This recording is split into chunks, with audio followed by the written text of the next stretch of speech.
coming to you live and direct from the Newsfirst studios right here in Colombo with Primetime News. A very good evening. I'm Mahina Bongzo. Good evening and welcome to Primetime News. I'm Shayan Girampati. Let's start off with a look at tonight's headlines. Farmlands devastated by the fall army worm or the Sena caterpillar. Broad investigation into the assault on inmates of the Angunukola Palasa prison. IMF ready to restart program. Team of representatives to arrive in Sri Lanka. Reclamation work at the port city complete. China says will continue strong relations with Sri Lanka. China always facilitate great importance to Sri Lanka elections and actively implement the consensus of the leaders of the two countries. Russia interested in resuming ties with US based on mutual support. We are still interested in resuming normal relations with the United States and the EU based on mutual respect for each other's interests.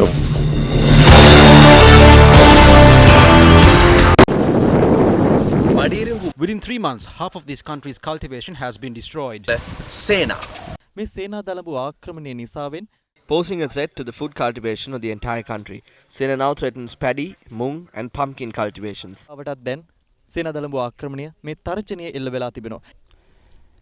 මේ අපි රටක් ලෙස එකට එක්ව යුතු කාලයක්. සේනා මඩින්න We must come together as a nation. We all have a part to play in defeating Sena. තිබෙනවා. අපි කවුරුත් එකතු වෙලා ඒ කටයුත්ත කරලා මේ රටේ ගොවි ජනතාවත් අපේ රටත් බේරා ගනිමු.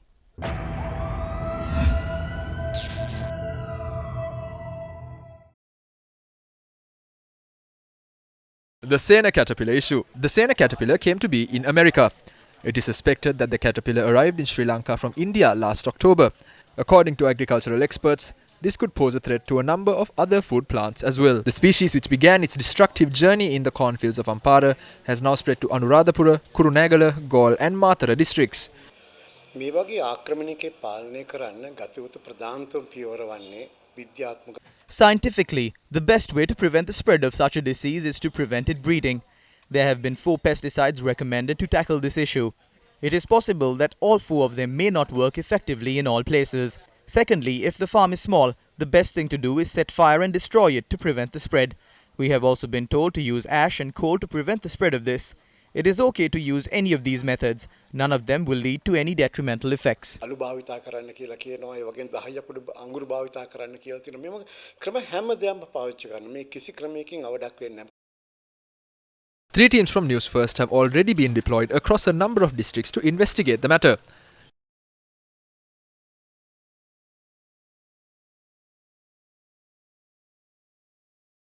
This farmer we met in Anuradhapura has cultivated corn across his 4 acres of land, but now he is compelled to destroy his cultivation.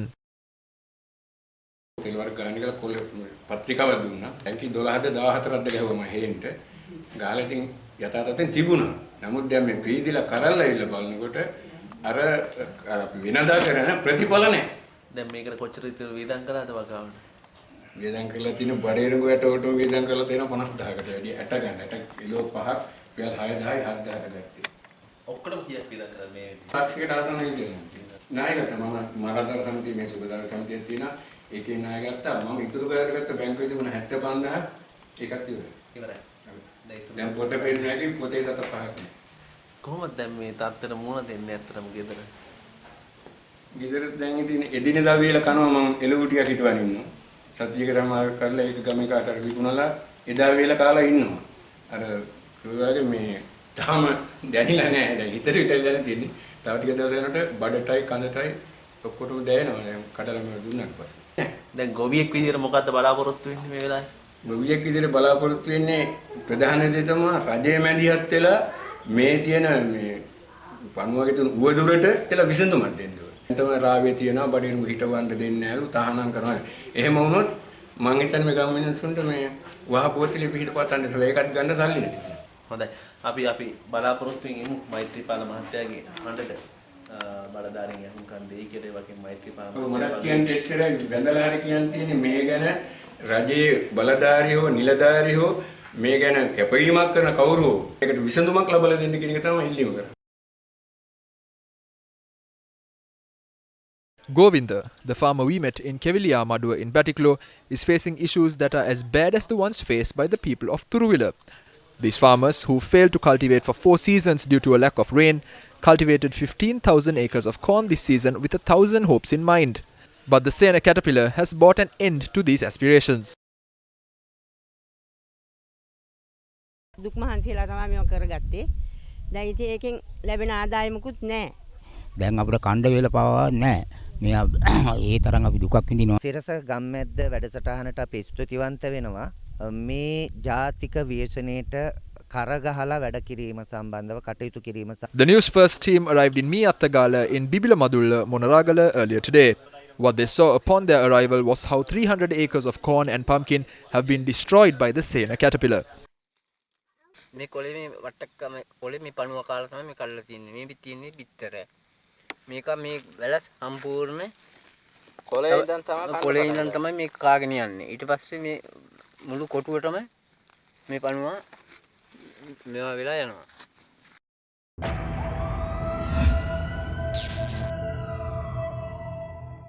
The President asked the entire cabinet to take all necessary actions about this issue. The ministry has allocated 50 million rupees for this.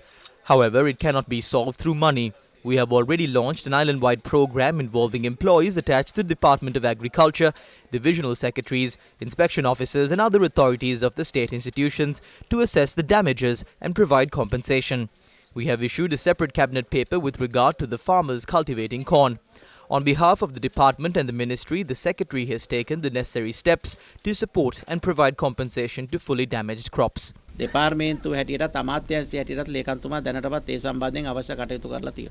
to another story that made headlines today. Civil society released footage of an incident where officials assaulted a group of prisoners at the Anganukola Palace prison. According to the committee to ensure the rights of prisoners, these visuals were recorded on the CCTV cameras of the prison on the 22nd of November last year. A group of prisoners that were in remand custody have been subject to the assault.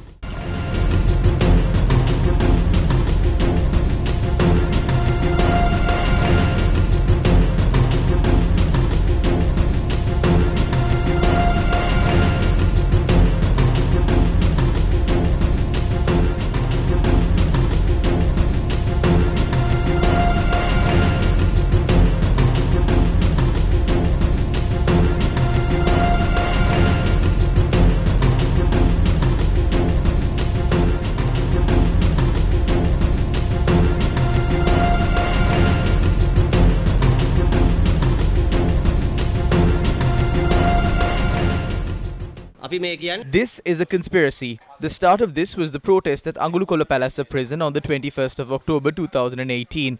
They did it in opposition of the strip search of relatives who came to see them. Then the prisoners have asked the authorities in the prison to stop this immediately. Then the authority told us that this is the information he received and that he can do nothing and that we should do something like what the university students do. Then it is clear that the people encouraging this action is the authority. They then make them go on to destroy the canteen. The inmates stated that they do not want to harm state property, but only want this inhumane searching brought to an end. This whole situation on the 22nd of November was initiated by the prison's authority and an official named Siridat Dhammika in particular. There are a number of individuals who only call prisoners human beings by name. This includes Chief Jailer Pradeep Vasantakumara, Jailer ADA Samaravira, Jailer Ajit Kumara, Jailer Shelton, Jailer Abe Gunawardhana, Stores in Charge P. Gamage, Storekeeper Indika, Guard Udayanga, Rasika Chandana, Prabhat and Kumara Hevanayaka.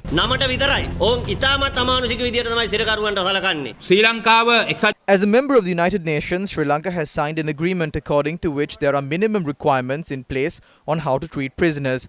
As a signatory to an international agreement like this, how can such a situation occur in the country? We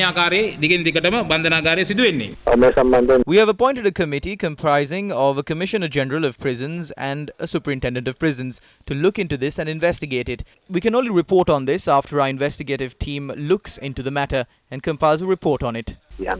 Minister of Justice and Prisons Reforms Thalathathu Korala has asked the Prisons Commissioner Tusharu Puldenia to ensure that the report is submitted within a week. The victims of this assault are suspects who are still in custody and not yet convicted before a court of law.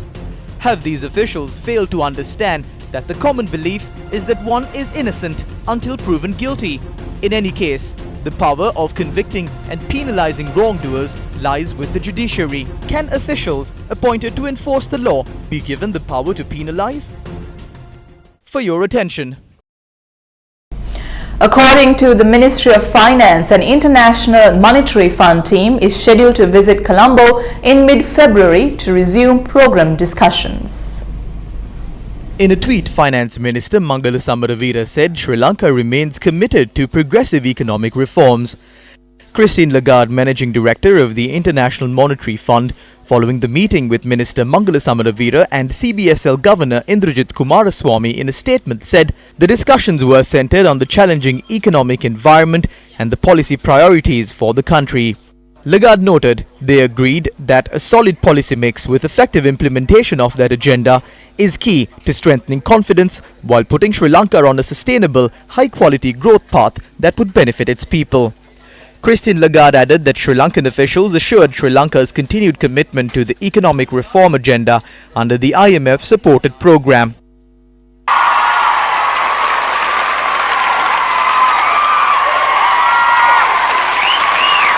On the 30th of December, the Sunday Times reported that the government wants flexibility in spending ahead of polls. The government is to renegotiate certain components of the reform program with the International Monetary Fund. The paper reported that the negotiations are to allow for more public spending in the run-up to the next election. The paper quoted the finance minister saying, quote, "We will, of course, want a certain amount of flexibility in spending," unquote. What is the agreement that has been reached with the IMF this time around? Has the Cabinet of Ministers approved these agreements? The best thing to do is to act the way Sri Lankans want. We must not fall into the recipes of the International Monetary Fund. We must act according to what the people want by establishing financial discipline. Officials of the Public Service Commission were summoned to Temple Trees today. Officials attached to the Public Service Commission met with Prime Minister Ranil Wickremesinghe and Health Minister Dr. Rajitha Senaratne. During a media briefing convened yesterday, the GMOA stated that Health Minister Rajitha Senaratne had summoned the Independent Commission today with the intention of exerting pressure on the Public Service Commission. We have received information regarding major fraud and corruption that is currently taking place in the health sector. During a discussion, the President even stated that he will be forming a special presidential commission to look into these matters. It is now clear that the commission that must serve independently has been summoned by the Prime Minister to Temple Trees tomorrow under the instructions of the Health Minister. The Public Service Commission rejected the report that was prepared by them. We then requested for a reason as to why it was rejected. This is why Minister Rajitha Senaratne is upset. The Prime Minister of our country does not have the right to summon and question an independent commission. The President spoke to me on Monday. I asked him about this so-called presidential commission that he is to form against the health ministry. He laughed and asked me, how can a presidential commission be formed against a ministry? I then asked him, how did such a story come about? He replied, saying, I did not make such a statement. At present, junior doctors are being threatened to keep their membership. We will reveal further details regarding this matter.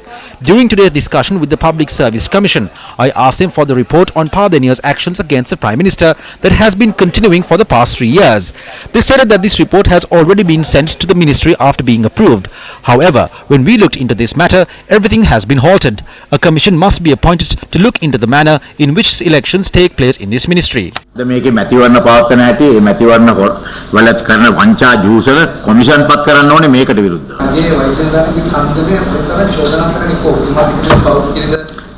It is a personal grudge. There must be someone among them who intends to be a minister someday.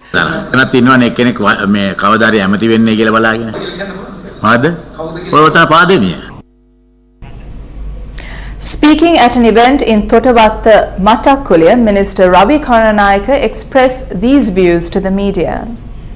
If media broadcasts footage of me leaving this place with my hands on someone else's shoulder, social media might question as to what this minister is doing. It does not matter even if I put my hands on a grandmother. I might fall into trouble if it is someone younger than the grandmother. This is what you find on social media, and this is what you call social media today. The world gets to know what is happening even before the word gets out. This does not do any good. It misinterprets the situation and creates another story. During a media briefing today, journalists raised questions regarding an alleged discussion that had taken place between Minister Dr. Rajitha Senaratne and a former Sri Lankan cricketer.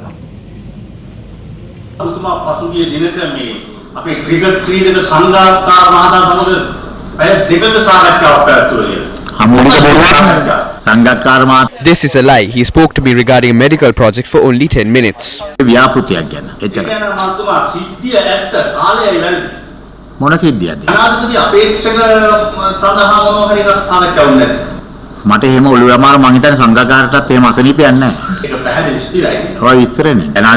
Yes, I am certain. There is no point discussing matters regarding a presidential election with a cricketer. Such matters should be discussed with those participating in the election. Welcome back. President Maithripala Sirisena, who is on a state tour to the Philippines, held bilateral discussions with his Philippine counterpart Rodrigo Duterte. The discussions were held at the Philippine President's official residence.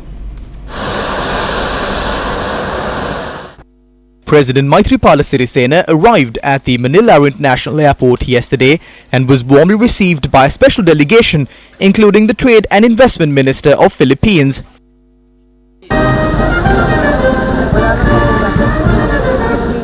The head of state is visiting Philippines following an invitation extended by his Philippine counterpart. The delegation headed by President Maithripala Sirisena met with the President of Philippines, Rodrigo Duterte.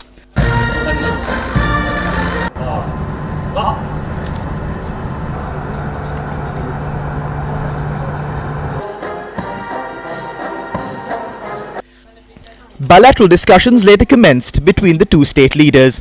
Attention was drawn towards establishing a Philippine embassy in Colombo with the intention of strengthening the relationship between the two countries. The President's media division said that discussions were also held about establishing a new economic council to build economic and trade ties. 5 MOUs were also signed during the visit with the objective of strengthening ties between the two countries in tourism, security, agriculture and educational sectors. President Maithripala Sirisena also paid floral tribute to the Philippines National War Heroes Monument. President Maithripala Sirisena will sign several agreements with the Asian Development Bank and the International Rice Research Institute. The President will also further strengthen our relationship with foreign nations. This will be beneficial to the country. The ceremony to mark the completion of reclamation work at the Colombo Port City was held this morning. Construction activities of the Colombo Port City is scheduled to be completed by 2040. The construction activities of the Colombo Port City commenced on the 16th of September 2014 with an initial investment of $1.4 billion. Contractor of the project, China Harbour, carried out the construction activities for over 2 years. 269 hectares of land from the ocean has been fully reclaimed, and representing the Colombo Port City project, Zhang Haoliang made the official announcement during the ceremony. In Colombo Port City is successfully completed.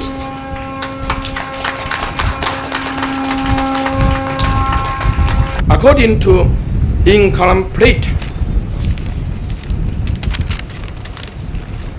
statistics, Colombo Port City project has been built so far, and China has invested nearly $7 million to promote the vigorous development of relevant industry in Sri Lanka.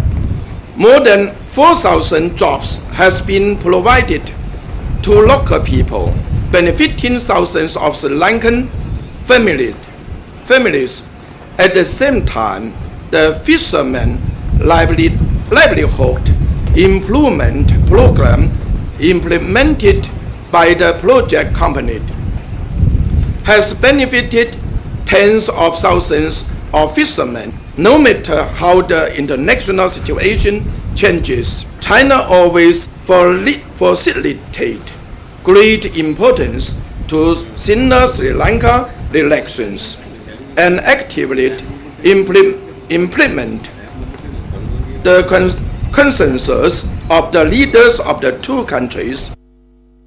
Newsfirst spoke to the project director of the port city Colombo, Nihal Fernando. When these things are going on, the building construction also will begin within this year, because that building construction will happen along with foreign investments. So there are investors already discussing with the company, and we expect that those building construction also to begin this year.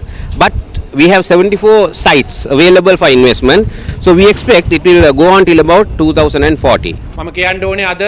The sand which had washed away to the ocean from the Kaluganga over several centuries have been deposited here. This is over 70 million cubic meters of sand. We have been able to restore one of environment's major powers which we lost due to this soil erosion. Minister Partly Champika must have been mistaken. As far as we know, sand to construct the Colombo port city was extracted from the seas 10 kilometers off Usatakeyava and Negombo. Does this mean that the sand that was washed away from the Kaluganga was deposited in those areas? The autopsy of the deceased Indian fisherman's corpse, which was discovered on the seas near the Delft Island in Jaffna, was carried out today. The autopsy, which was held at the Jaffna Base Hospital, has revealed that the death had occurred as a result of drowning. Subsequently, the remains had been handed over to India's Deputy High Commissioner's office. The deceased was identified as 55-year-old Karuppaya Muniyasamy, a resident of Ramanathapuram in Tamil Nadu. His family has made a written request to the Fisheries Office in Rameshwaram requesting for his remains to be transported to Tamil Nadu. Fishermen in the Rameshwaram area abstained from engaging in fishing activities, urging authorities to provide compensation to his family. Chief Minister of Tamil Nadu said the state government will take steps to provide his family with a compensation of 500,000 Indian rupees. On a separate note, the leader of Partly Makkal Party in Tamil Nadu, Dr. Ramdas, says the Sri Lanka Navy should be held responsible for the fisherman's death. However, the Sri Lanka Navy has rejected these claims. The Navy said when they had attempted to arrest a group of Indian fishermen who had breached the territorial waters of Sri Lanka, the group had attempted to escape after crashing their trawler on the Navy ship. As a result of the collision which occurred, the Indian trawler had toppled and the Navy had rescued 3 fishermen from the wreck. 28 Indian fishermen have been arrested and remanded. Newsfirst was able to uncover visual evidence of Indian fishermen breaching Sri Lanka's territorial waters during a tour which took place in 2014. Several reports surfaced in the past claiming that the Mattala and Palali airports were to be handed over to India. However, before striking such deals, isn't it viable to provide long-lasting solutions to such issues? The Attorney General's Department informed court today large sums of money in US dollars were deposited from overseas into the accounts of former Sri Lankan ambassador to Russia, Udayanga Weeratunga, and his relatives. The AG's department further added more than 72 million rupees from 4 separate local bank accounts to which the funds were deposited were later transferred to Dubai, where Weeratunga is currently residing. The AG's department noted that large sums of money were deposited to the local bank account of Weeratunga in Gampaha from overseas, and those funds too were transferred to Dubai via standing orders. State Counsel Udar Karunatilaka said that the said account saw large volumes being deposited from overseas sources and the bank manager had failed to investigate the account. Investigations revealed the said bank manager was transferred to Putlam and Weeratunga's account was also transferred to the same bank in Putlam. The AG's department informed court money from overseas was deposited to the accounts of Weeratunga's wife, mother-in-law and brother-in-law, and as they are living in Dubai and Norway, it has been proven to be difficult to record statements from them.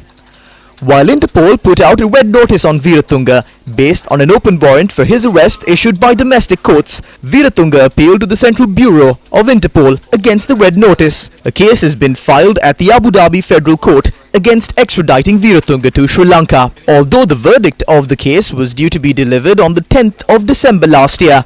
A senior state counsel stated in court that Udayanga Veeratunga is producing various documents to delay the verdict of the court. Acting Fourth Magistrate Priyantha Liyanage postponed the case to the 28th of March.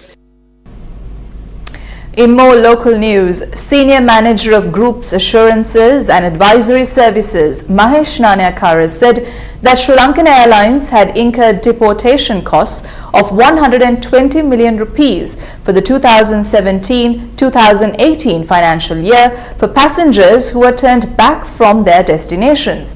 He made this statement appearing before the Presidential Commission of Inquiry on Irregularities at Sri Lankan Airlines, Sri Lankan Catering and Mihir Lanka today. Testifying at the commission today, Nanayakkara told the commission that out of 120 million rupees, 89.6 million rupees was spent on tickets. The ticket cost for the return of deportees was 37 million rupees in the 2015-16 financial year and 49.5 million rupees in the 2016-17 financial year. Today's commission also revealed that Sri Lankan's internal audit department failed to conduct proper internal audit procedures over several important airline matters, such as the $175 million loan obtained from Majrik Bank in 2013 and the selection of Via Capital Partners in 2012 as an international aviation expert to validate the airline's business plan. It was revealed previously that the loan from Majrik Bank was obtained by the senior management of Sri Lankan without considering other options, and the Via Capital organization was not a registered company. It was also revealed that attempts made by Sri Lankan Airlines management to minimize pilfering by installing CCTV cameras at the cargo holds of aircraft failed, as a lack of funds prevented the airline from installing the cameras in all aircraft. National Organizer of the United National Party, Minister Navin Dissanayake, had this to say regarding the Constitution. A copy of the expert committee report has been tabled in Parliament. There is no requirement currently for the Constitution to be changed. That cannot be done in a haste. You can't hide these things. A constitution is something that would impact the future and even the unborn generations. All that needs to be done with proper discussion and with the agreement of everybody. Otherwise, you cannot obtain a two-thirds majority in Parliament.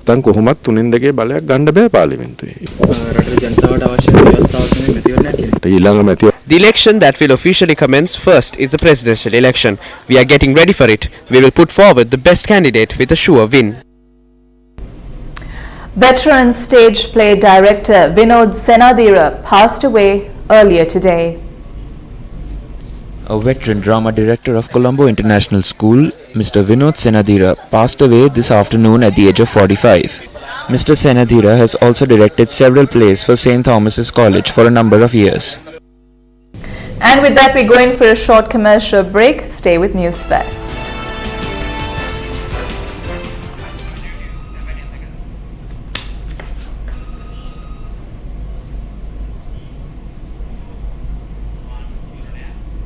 Welcome back. The promotion campaign for the Platinum Awards 2018 commenced today at Thurston College in Colombo. The awards will focus on the talents showcased by the sportsmen and women nationally and internationally from December 2017 to December 2018. Channel Head of Newsfirst, Suranga Senanayake, Sales Advisor of the Allianz Company, Nandana Wickremege, attended the launch of promotion activities for Platinum Awards 2018.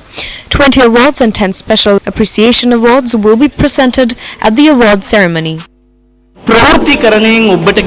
Newsfirst wanted to go beyond conventional news reporting and wanted to do something for the country. We started to go to the people and find out about their problems and understand how we can provide solutions. We saw a number of problems in the sports sector. Award-winning athlete Damayanti Darsha and award-winning motor racer Dilanta Malagamu also attended the inauguration ceremony. I wish to thank Newsfirst and Allianz Finance for organizing this award ceremony.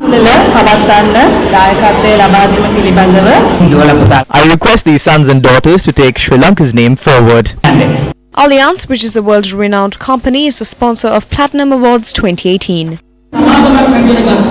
Allianz is a company that goes beyond insurance. It's a company that helps people win. We can say that we, as a company, always supported sportsmen and women of our country. The promotion tour that began in Colombo today will continue until the 10th of next month. In line with the campaigning, sports workshops will be conducted at 30 selected schools across the country, and the most talented sportsmen from these schools will be presented with Platinum Awards.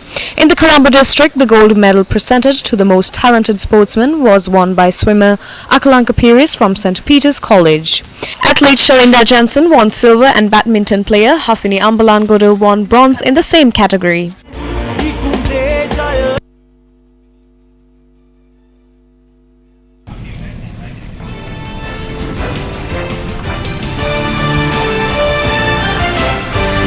And that is a wrap of Primetime News. Thank you very much for joining us. I'm Shahin Duram Tawhi. And I'm Mahina Bonzo. Good night.